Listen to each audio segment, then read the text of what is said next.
Hi, my name's Barry Crampton. Today I'm going to show you around our Land Rover Discovery, then I'll take you for a ride in it, but first I'll tell you a little bit more about it. It's a Discovery 4 3-litre SD V6 HSE automatic, 2015 on a 15 plate, has done 57,890 miles at the moment, 2 registered owners, fuel economy, urban 32.5 miles per gallon, extra urban 37.2 miles per gallon, and combined is 34.3 miles per gallon. Has a 0 to 60 time of 8.8 seconds, a top speed of 120 miles an hour out of a 6-cylinder 255 brake horsepower 24 valve engine.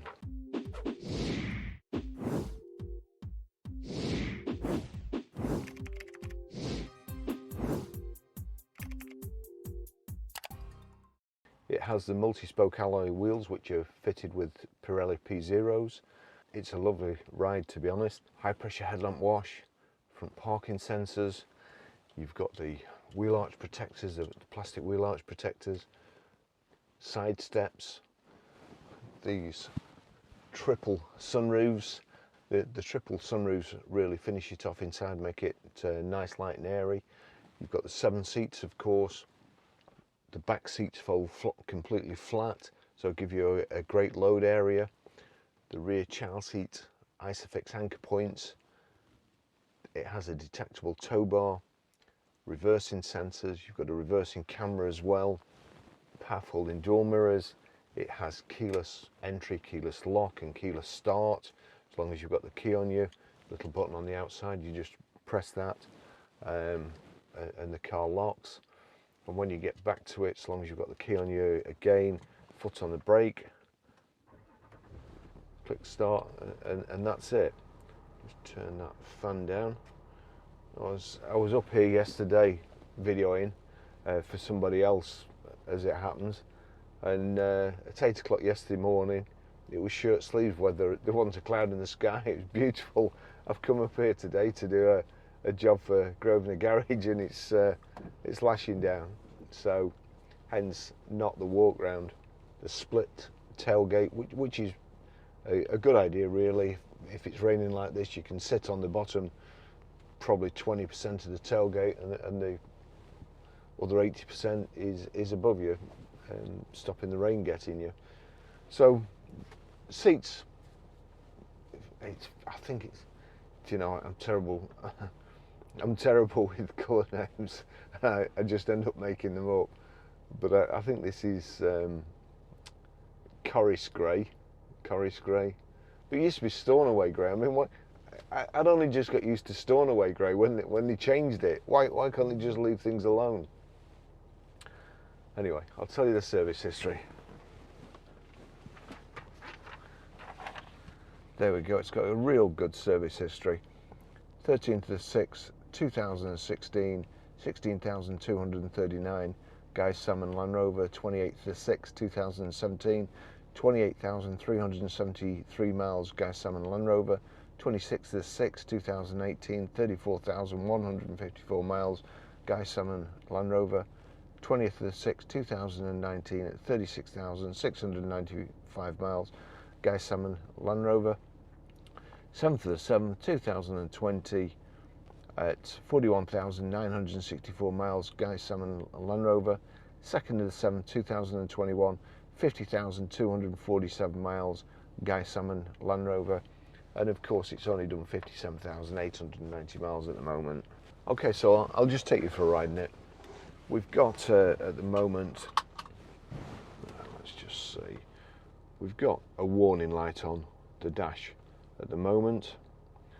Let's just see. Now, to be honest, if it was my car, I wouldn't bother with it, because it's a warning saying the eco system or the stop start isn't working. It's usually there's a little battery in the back, which we'll sort out, no problem. But as I say, I wish that in fact I might disconnect the, depending on which model it is, some of them have a little battery in the back, and if you disconnect that, it'll stop the stop start working. because honestly, in my opinion, it's dangerous. It really is. And knocking it off every 2 seconds, it can't do your engine any good. Can't do your engine mountings, your starter motor, flywheel, clutches, the gearbox. It just can't do it any good at all. It's a stupid idea, and for what it saves, in the long run, it ends up costing you more. So the Discovery, I think the Discovery drives better or a more comfortable ride than a Range Rover Sport, and believe me, I love the way Range Rover Sports drive. I think probably it's got slightly different suspension, and not the tyres won't be as low a profile, and it does make all the difference. It's a bit more of a wallowy ride, but to be fair, I prefer it. Nice and smooth. So it's not a very nice day today. We'll just put the key in the cup holders there. This one has timed climate control as well, so you can set it to warm up a little bit or try and get rid of the frost in the morning. It's a 7-day timer to get that. Basically, home menu, you've got extra features there, time climate, and that's it. You've got single event or 7-day timer you can set. Power folding door mirrors. Great specification. It's got electric memory seats, got electrically height and reach adjustable multifunction steering wheel, Land Rover / Range Rover simple cruise control. You get to the speed you want, you click that, and that's it. It's on one switch. No switching, no knocking the cruise control on and then clicking minus to set and then plus to accelerate to whatever you want. If you've got it wrong, just one touch, that's it. Your telephone controls on the right hand side here, voice activation there, which again I don't use. I'm originally from Manchester, but then moved to Lytham St Albans, and I didn't realise I had an accent, but whatever accent I've got, the voice activation doesn't work very good.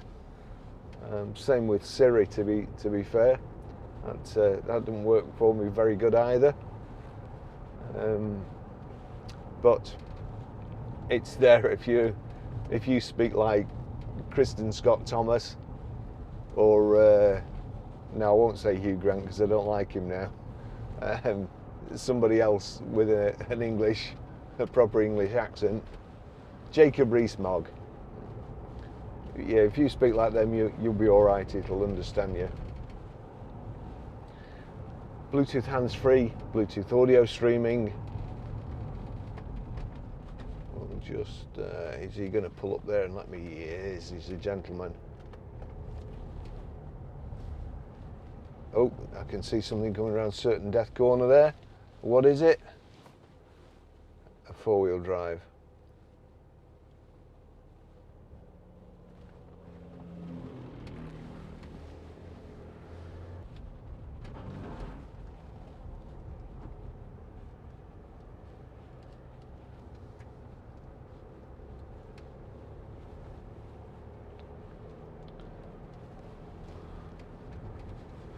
Great driving position. Got this big front centre armrest there. You've also got individual armrests which you can pull down and adjust with this thumb wheel. To be fair, they do restrict you putting your seatbelt on sometimes. You can't just get underneath it, so perhaps on a long journey, fair enough, but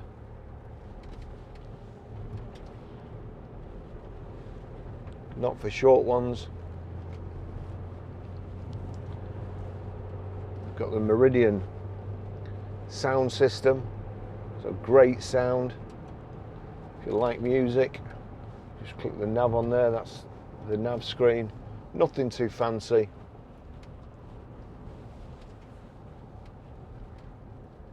And to be fair, you shouldn't have anything too fancy in cars anyway.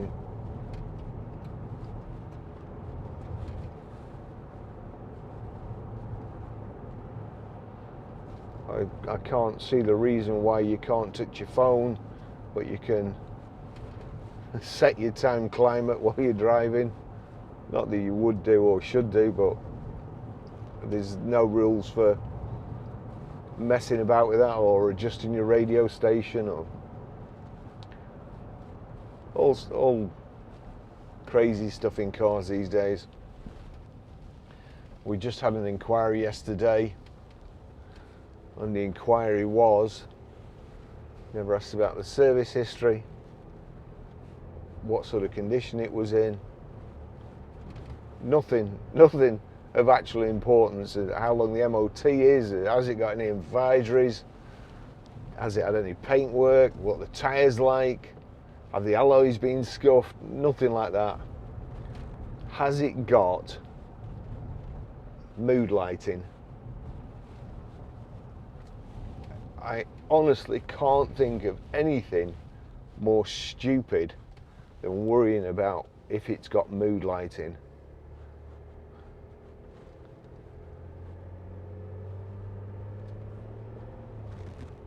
But anyway, there you go.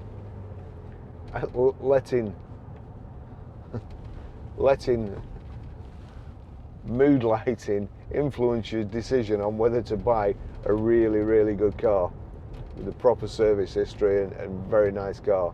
Has it got mood lighting?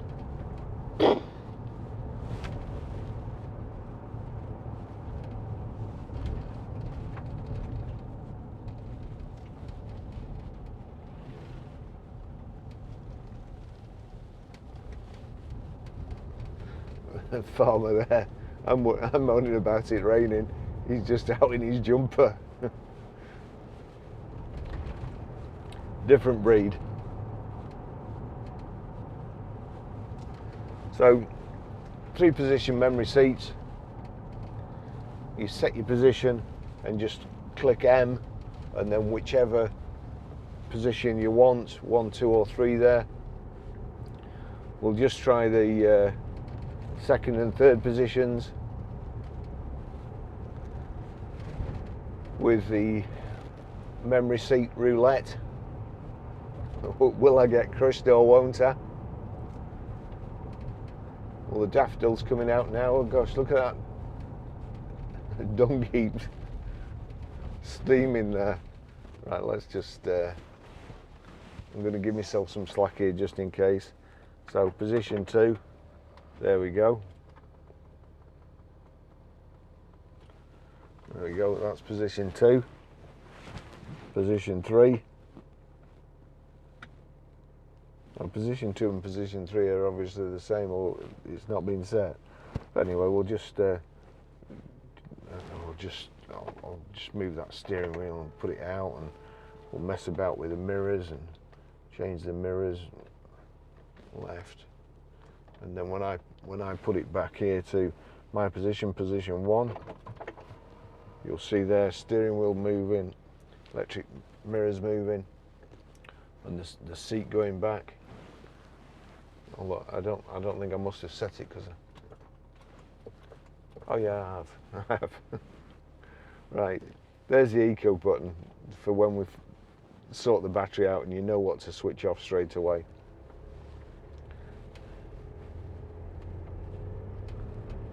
These cars drive lovely, and we've got I keep saying it's not been cleaned, this car, at all. I mean, it's not even been hoovered. There are crumbs on the seat. If you look in the video or the photos, you will see looks like somebody's been eating biscuits in it. But it's a really nice, honest car. It's nice outside, it's nice inside. But we're just so busy at the moment that not even had time to whip it down the car wash and get it hoovered. And Lance is too busy prepping cars that are actually sold and going out. We sold 2 Range Rovers on Saturday. I'm down to 1 Range Rover. So don't buy my autobiography at the moment till we get a backup. We've got we've got another Discovery coming in as well. That's a lovely car. So that should be in today. We've got the new shape Discovery. We've got about 3 Evoques. We're down to 1 Jaguar XF. We've got an F-Pace coming in. As I say, we're trying to... British cars now, in my opinion, are so much better than the Germans and Italian. They've not got quite as much emotion to them as Italian cars, but they've certainly got as much as German cars, and they drive better in my opinion than German cars, and they look better. BMWs these days, goodness me. Oh, that reminds me. After calling BMWs, we've got a really nice X5 coming in this week as well. That's got heads-up display and stuff like that. So if you like cars that feel like you're on a skateboard with no suspension, that's the car for you. But it is a nice car, don't get me wrong. The 7 seats fold up out of the boot, very, very easy, simple to get up. Depending on what the weather's like, I'll try and set a camera up and just show you how you do it. But it's basically two little catches. The seats come up, and then you just pull the headrest up. Doesn't leave you a whole lot of room for luggage, but it probably is about the best 7-seater with the most room for people and most versatile. Okay, I'll just show you how to put the back seats up and down. So first of all, we'll just make it easy to get in. Button there, oops, button there, put that down, round the side. This will go down, and then there's a little loop here. You pull that, I think it goes forward. Put that down too, and then we can take this out, like so.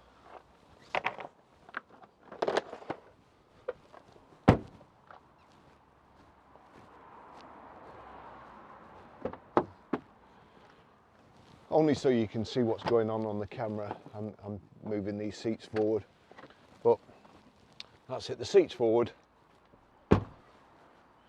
It can be a bit of a stretch, but if you go to the side here and then click that up, pull it back, pull the headrest up, and again here, as I say, it is a bit of a stretch, but the movement is to pull up and push forward. If you just try and pull up, it's not as easy. So headrest up like so, then over here, the little catch, click the catch, seat comes forward, oops, you've got to secure it.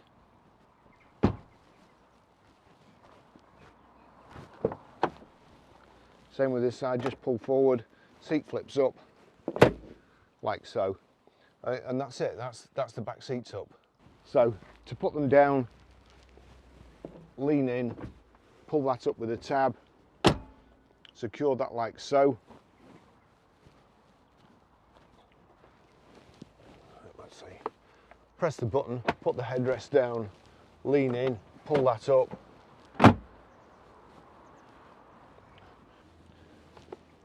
Press the button, put the headrest down.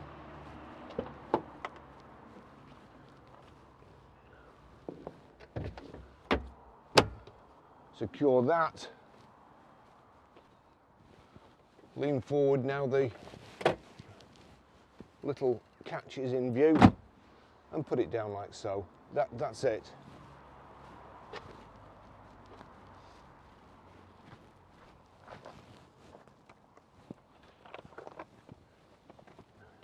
These aren't the lightest of things, I have to say.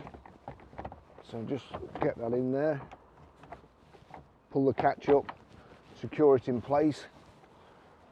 I'll put the seats back. I'll put this one back first.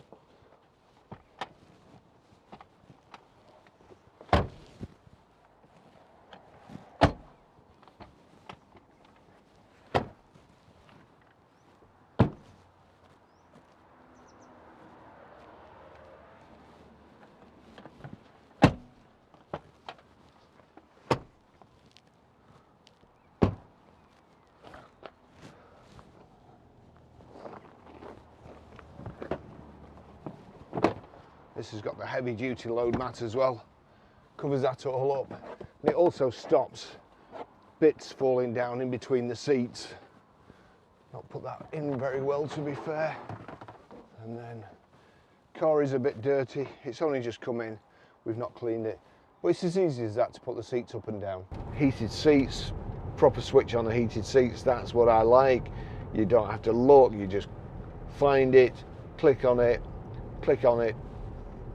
comes on nuclear and then semi-nuclear, and then the last one is just like lava, and then off.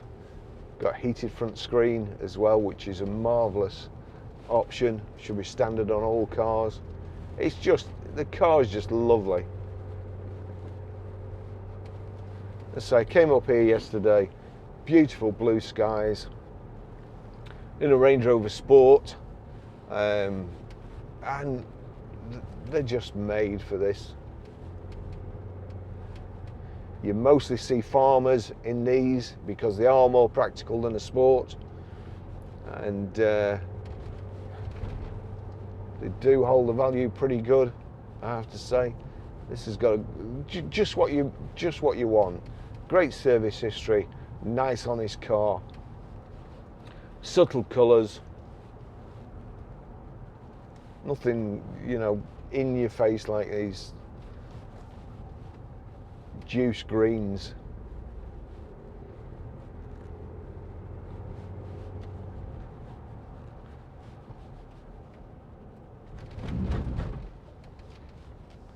I mean, I have to say, last week I was trying to trace the history of a Porsche.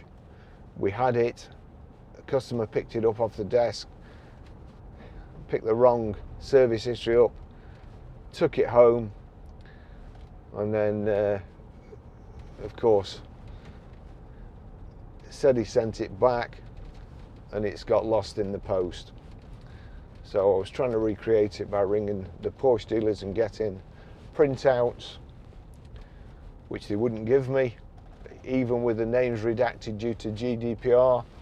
And I could understand perhaps if they thought I was going to try and fiddle my tax or VAT, but I said to them, take out the prices.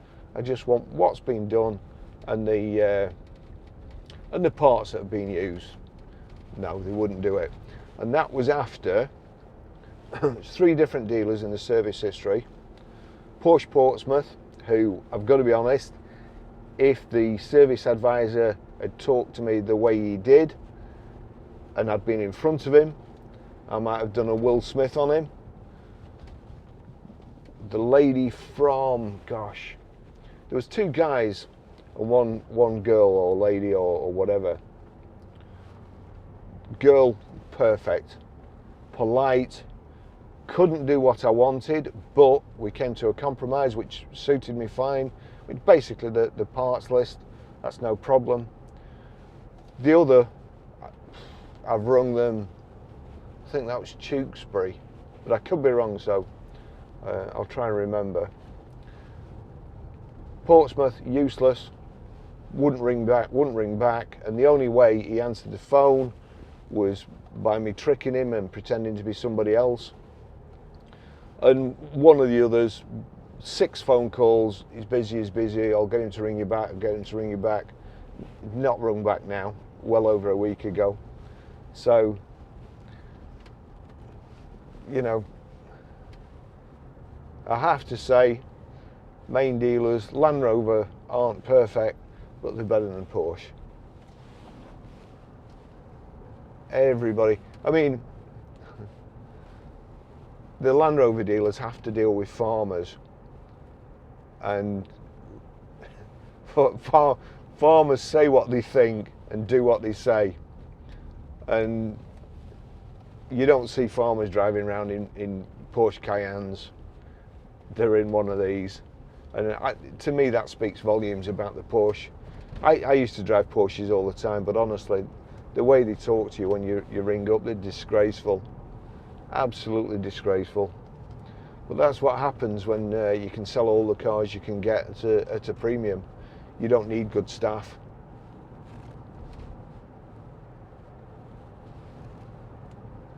You train a monkey to do it. Well, it wouldn't need any training. You just have to sit there.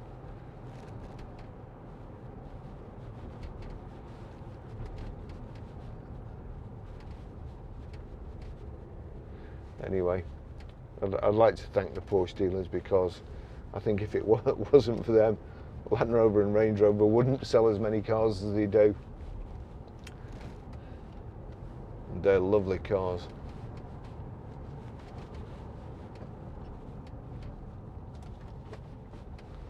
Just wondering whether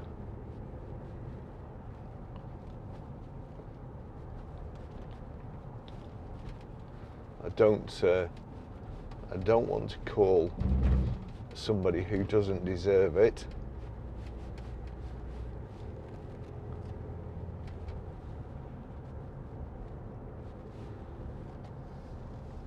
But there's nothing I like more than seeing a car that's got a stamped service book, but also all the invoices to go with it.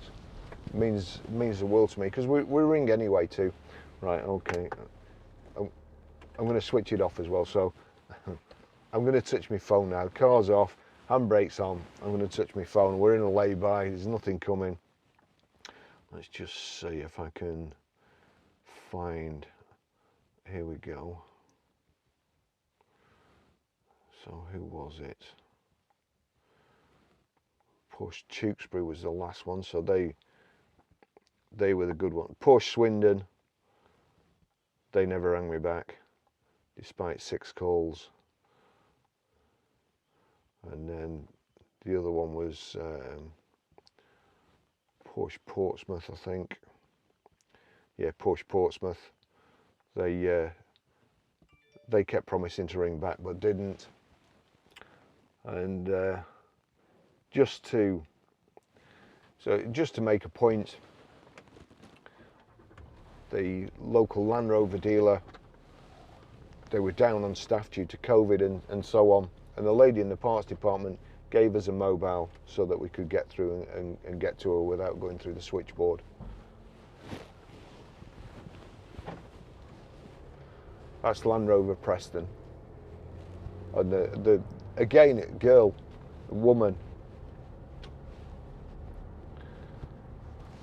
I said the other day, I've worked with some good people in the motor trade, some good lads in the motor trade, but I can't remember any great lads or people or guys that made the job look easy or were really efficient, or you only had to ask them once and it was done. But some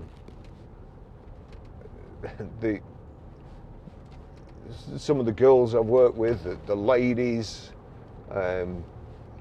my sales administrator at Mercedes-Benz, Anne, brilliant, absolutely brilliant. Anna at Amari's, she was fantastic. Good grief, I'm going to Judith at Glandon Motors, Linda at Glandon Motors, Ian Anthony, Diana Ian Anthony, you know, all absolutely fantastic. But I think it's very rare you get good service at a main dealer these days. Sadly, it's just not there. Anyway, brilliant car, drives fantastic, looks great, all the equipment that you could possibly need, a great service history. It hasn't got mood lighting. But honestly, if you go in a showroom and you ask for either mood lighting or lane departure warning, you should be taken out the back and shot. Thanks for watching. I'll see you in the next video. Ta-da.